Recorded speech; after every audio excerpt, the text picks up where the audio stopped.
Welcome back to the Work-Inspired Podcast. Tzvi Broker with Rav Gerzi.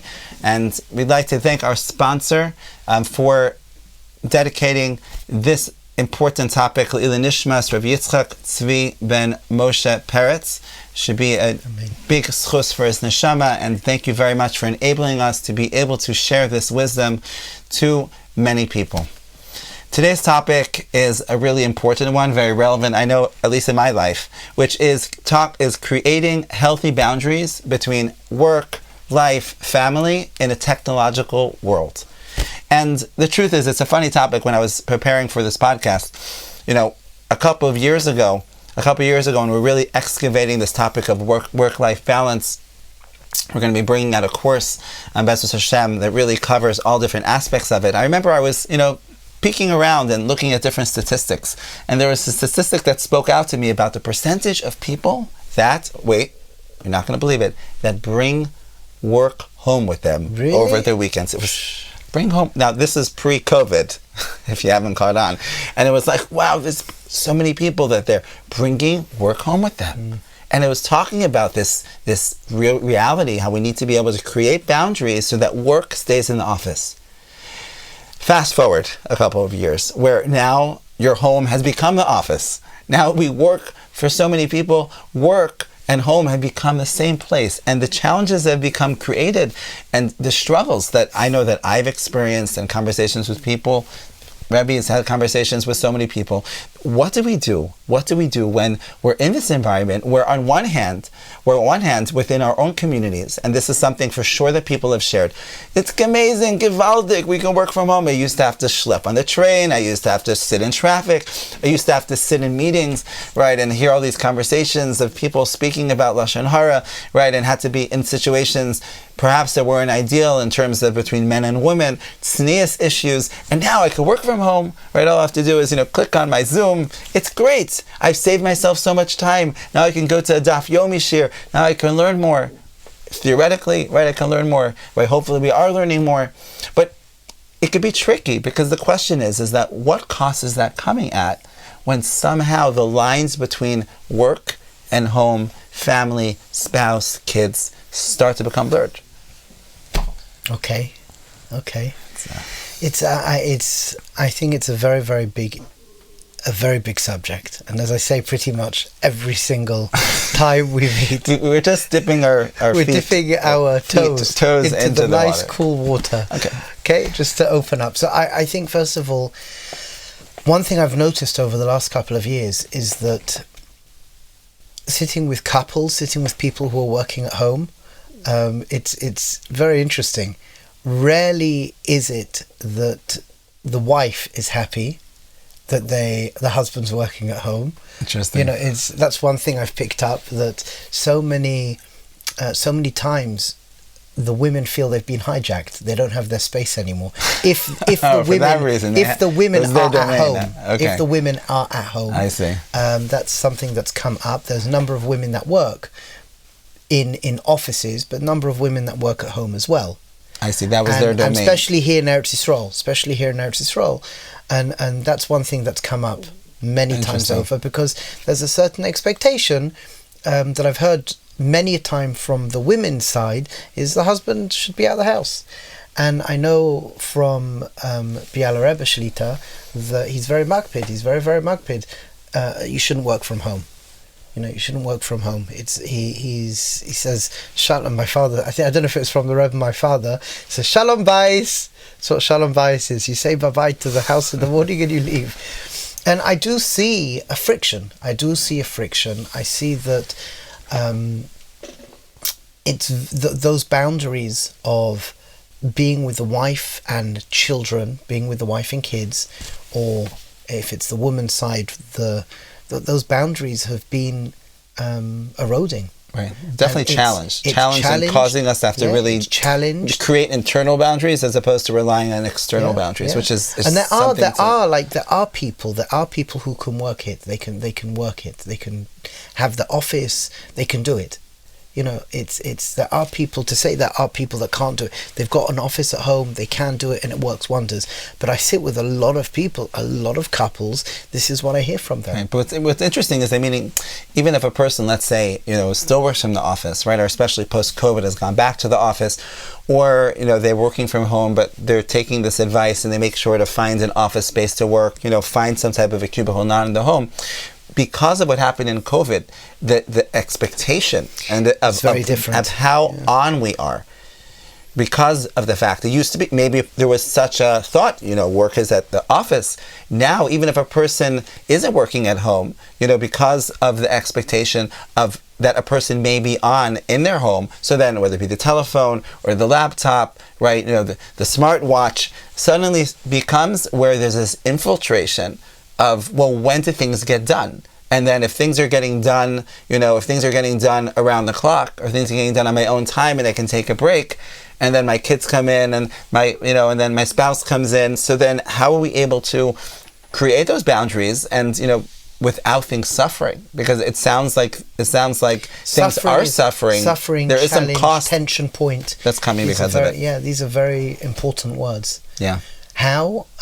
Solutions, are you asking? Yeah, meaning, I know there's a lot been written about, you could always find LinkedIn posts, 10 tips to make sure this, 10 tips, but we know as Yidden, especially here in this podcast, or, in the derech of Pilzno is to look deeper, meaning what's really at the core, the core of what's causing this issue. So that's causing this issue. I think, again, beautiful, very, very spot on. What I've noticed is a couple of things. Number one, there's, for some people, a soft addiction, or, for example, there's anxiety. They have to get things done. If they don't get things done, 𝗧𝗦. So there's this, as you said, you have to be on all the time. And if a person's not on all the time, there's another statistic. How many people may not do work during the weekend, but how many people think about work during the weekend? It was over 97%. Yeah, it was a wild, 37,000 people asked. Right, it was a wild study, I remember. And this is something which, you're not at work, but they're thinking of, because people feel like there's this 𝗧his. So I think it could be, what's under it is that people feel some sort of anxiety, or there's a soft addiction, especially with the phones. The phones, people have, shadow, their phone may not be in their pocket, but they feel the ringing of their phone in their pocket. Been there. It's all the people get anxiety, their battery will run out. Right. There's especially by teens, one of the biggest anxiety points for Generation Z is their phones running out of battery. It's Wow. So I think looking a little bit deeper, anxiety, soft addictions, this 𝗧his that people are feeling, and I think that's really, really there, and it's painful. It hurts because family units are feeling it. They're feeling it. We have a guy in the Beis HaMedrash who he works in graphic design, and tachlis he always worked from home anyway, but the expectation during Corona shot up. People didn't know that he works from home, and now that he works, now after Corona, people think, obviously working the whole time. So he in fact bought a kosher phone. He's got his work phone and a kosher phone, and he's got a little box by his front door, and he puts in his phones by the front door, and he has his kosher phone in his pocket in case anyone needs to contact him. Why? Because his wife and kids felt, where are you? You're with us, but you're not with us. You're with us, but you're not with us. So underneath it, we've got, as I said, this anxiety, soft addiction. I would add in, I want to say something about the 𝗀𝗚 process, but I want to ask you, would you add in? I was just thinking, definitely there's this components here of a person maybe having some sort of type of, you mentioned, an addiction, or feeling like that there's an escape, because some people escape, yes. It's just, even before Corona, it was this idea of the workaholic, why is the guy not coming home? Maybe it's because he doesn't want to go home, he doesn't actually want to be with his kids. That's a big, so he just stayed in the office. That's right? a big thing, though. I speak to parents, and I've heard more than several times, sometimes with a grin, they laugh about it, but they don't want to come home because the house is right. They'd rather be at work. So now it's kind of like, it's you know, it used to be, well, once you came home, like, okay, I can't be like, okay, I'm going to drive to my office now for an hour and go to work. Like, well, the office is closed, it's locked, the lights are out, like, you can't go to work. But now it's like, oh, well, actually, I need to make a phone call. Oh, I need to check this. Oh, there's a meeting I need to be in. And we need to be honest with ourselves. And I know I've had to be honest with myself of, like, sometimes what's actually pushing me, you know, to be, why I'm not available for someone else, because of the fact I need to be at work. There was a question, do you remember there was a question we asked, what's taking me away from this present moment? Do you remember we went, what's taking me away now? It's just a very simple question to ask. I'm meant to be here with the wife. I'm meant to be here with the family, with the children. What right now is pulling me away from the momentary experience? And I think that's a very, very powerful question to ask, because you will almost always get a response. Right, to find that if you take that moment to check in, then we could understand what it is. Yeah, so I mean, the other thing I was going to say, which I might be tying into, you know, what you were going to, direction you were going to go into, is that it seems as if, you know, because of the technological world that we're living in and this dynamic shift of environment, that we're being challenged to really become masters of focus. Yeah. So it becomes something that we need to master. This Nakud, I think, is really important. What we're told within the 𝗧his HaKadoshim is as following, that in the world of Kabbalah, you've got the upper spheres, Chabad, then you've got the mid spheres, Chagat, and then we've got 𝗬𝗧his side going into Malchus, the lower spheres. And what we need in our door is to metaken and to pick up all of these holy sparks. We spoke about the 𝗬𝗧his HDZ, and where is the last of the sparks? In the physical world. Phones as well, but in the physical world. That's where we're always on our phone. We're in the physical world, and that's one reason we see there's so much wealth today. There's so much wealth because we have the avodah of picking up all of these 𝗬𝗧his HDZ in this area of reality. All these sparks from the beginning of time, from the beginning of Chet Adam, there are embedded in the physical world, and through the way we relate and we react to the physical world, we are collecting, releasing and elevating these sparks to send them back up to the original source. So what happens is, listen to one of my forebearers, the 𝗬𝗪 𝗪𝗏 says like this, that the Gemara speaks about 7 names of the Yetzer Hara, Gemara and Sukkah, and each name represents a certain way the Yetzer Hara works with us. So he says the first name relates to chesed, and one of the tools of the Yetzer Hara is drifting. Drifting. The Yetzer Hara wants us to drift, and this ties into Rosh Hashanah. Rosh Hashanah, from one perspective, may seem like, oh, a day of din. Oh, it's terrifying. A day of din. Oh, vay. But the Nakuda is, it's the biggest chesed in the world. Why? Because Adam Rishon eats from the tree. He realizes, tree eating boo-boo experience, not good. He turns to HaKadosh Baruch Hu and says, listen, HaKadosh Baruch Hu, you better give me a day of din. So the day of din looks very scary, but really the day of din is the greatest chesed. Why? Because throughout the year we drift. Many areas in our life we drift, and we lose touch with that which is focused. We lose touch with that which is important to us. And that's why in Yiddishkeit essentialism is so important. What is important to me, and to live what is important to me. As we said, I think we said it last time, that a person could be successful if they're not fulfilled, it's failure. You have to have success and fulfillment. Yetzer Hara, whatever we want to call this phenomenon, wants us to drift, because if we have something that we are focused and connected to, there's a tikkun to be done, there's a beautification, a fixing to be done, then we drift off. And the further we drift off, I mean, let me ask you a question. Say, for example, you were meant to call somebody. Okay, you were meant to call somebody, a friend, and you forgot to call them. You didn't call them. 1 week passes, 2 weeks passes, 3 weeks pass, and you weren't in touch with them. How do you feel to call them up? Is it easy to call them up, or is it a little bit embarrassing? It definitely becomes harder. It becomes harder. So the more that we drift, in order to come back into orbit, the more energy we need to expend. So another analogy from one of the Heilige Bochurim from Yeshivat Lev Torah, Jonathan, he would say as following, that you have a spaceship, and the spaceship, when it's in orbit, it doesn't have to use any energy. doesn't have to use any fuel. It's in orbit. But then when it goes out of orbit, it has to use fuel to come back into orbit. And the further out of orbit, the more fuel it has to use. So the Yetzer Hara in this generation is doing everything it can to make us drift. Focus is what we need, monomaniacal focus, crazy focus on what's important to us. And that's why we have the 𝗟𝗡𝗧'𝗦. And the work inspired is part of the 𝗟𝗡𝗧'𝗦. Physical and financial health, focus, no drifting.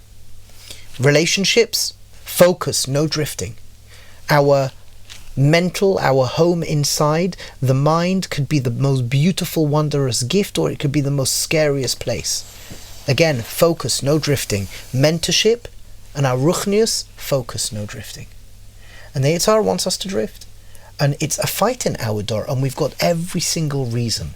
We've got all the pings and the pongs and the diddly dongs to help us drift. Wow. And we need to constantly together, collaboration, focus, refocus, refocus. It's so powerful because, whenever a person's going through a struggle, I know for myself, or speaking with people, when you're able to take a step back and understand that struggle you're going through right now has a bigger purpose right now. That empowers, now I'm going to be able to do it. And the tzaddikim speak about each generation has this challenge, and you have to pay attention and see what's going on. What you just shared right now, Rav Gerzi, is so empowering because everyone's speaking about technology, this, and have a 𝗀𝗃 technology, and it's important. It's something which we understand is infiltrated into our life, and this aspect of how it funnels into work is a big component, but obviously it's even bigger than that. But to understand that actually what's underneath this, underneath this whole entire challenge, is an opportunity for us, right? To be able to realize the only way we're going to get through this, the only way we're going to be able to have successful careers and have healthy marriages and have healthy children, is to become masters of focus, is really the key to be able to defeat this Yetzer Hara. And it's part of this bigger picture of the Geula that is so incredibly empowering. Thank you for sharing that. What I just want to throw out there, as we wrap this up, this podcast today, like Rabbi said, it's a big conversation, and we'll have to have continual conversations about it with tips and strategies and how to be able to do this, each one in their own way. It's just one thing. You mentioned this tzaddik from Leva Torah. It's amazing how the younger generation, they just able to find ways to be able to see different parables within reality and connect with it. Something that's spoken to me is the idea of airplane mode. I was recently on going on an airplane.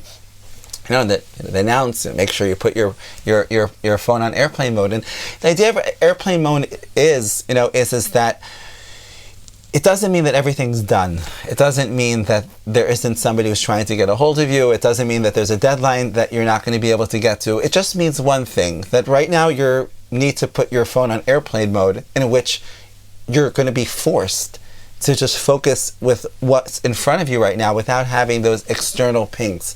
And I believe that we can use this model for ourselves. It's something that I've done. Sometimes if I have my phone with me before going into shul, is okay. 𝗀𝗃𝗧, right now I'm just going to put my phone on airplane mode, because if it's good enough for going on a flight, it's good enough for right now having a conversation with you. And Shabbos is another paradigm that Hashem gives us, where He tells us, I want you to be on Shabbos as if everything is done, right? Chazal, right? That you should be on Shabbos as everything is finished. Yeah. Now, is everything finished? No. Yeah. There are plenty of things that are not finished in work, in life, in the house that haven't been put away. But right now, when Shabbos comes in, we have to become masters. And every Shabbos, we're practicing this, of the ability to be able to say, I'm stepping into a moment, even though there are other things on the outside that haven't been addressed, because I'm going to be focused. And just like we do that on an airplane, and just like we do that, perhaps you do that as well when you walk into shul, or you do it at least, not at least, but you do it if you're going to an important meeting, right, with trying to get a big deal, or with your boss, you put that phone on airplane mode. Yeah, maybe people are trying to get a hold of you right now, but right now I need to be fully focused. Then we can do that, right? When going to a kid's production, or watching a baseball game, your kid out there in the park, or football, or soccer, football. English football, and American football, right? Okay. Or a night out with your spouse. We can put ourselves into airplane mode. Hashem created airplane mode. And if it was just for airplanes, so then we wouldn't be able to put it on when we weren't on airplanes. He could have figured out that technology as well. Can I tell you something really, really interesting? Of course. When I sit with couples, and we have a little fund where a couple can go out, we pay for it. Not everyone can afford to go out. So the amazing thing? How many couples have their phones on the table? And it actually produces a stress. So apart from aeroplane mode, when I go out with somebody, I try to have the phone. If I don't need to take my phone, I don't take my phone, or I just leave it. I leave it so it can't be seen. Aeroplane mode, we have the experience of it, and I can't see it. I can't even see it. Right? Studies have shown that the level of focus of the phone being seen, or even just being there, we can see the levels dropping because of the conditioning that we've had. Yes. And B'ezras Hashem, we can all be matzliach, each one in our own ways, right? So that we will be able to both be successful in our parnasa. Right? We're all for that here in Work Inspired, right? We speak about it all the time, but it should be done in a way that Hashem wants it to be done, that we're able to have healthy boundaries so we can experience success and fulfillment in each area of our life. Bracha v'atzlacha. Amen.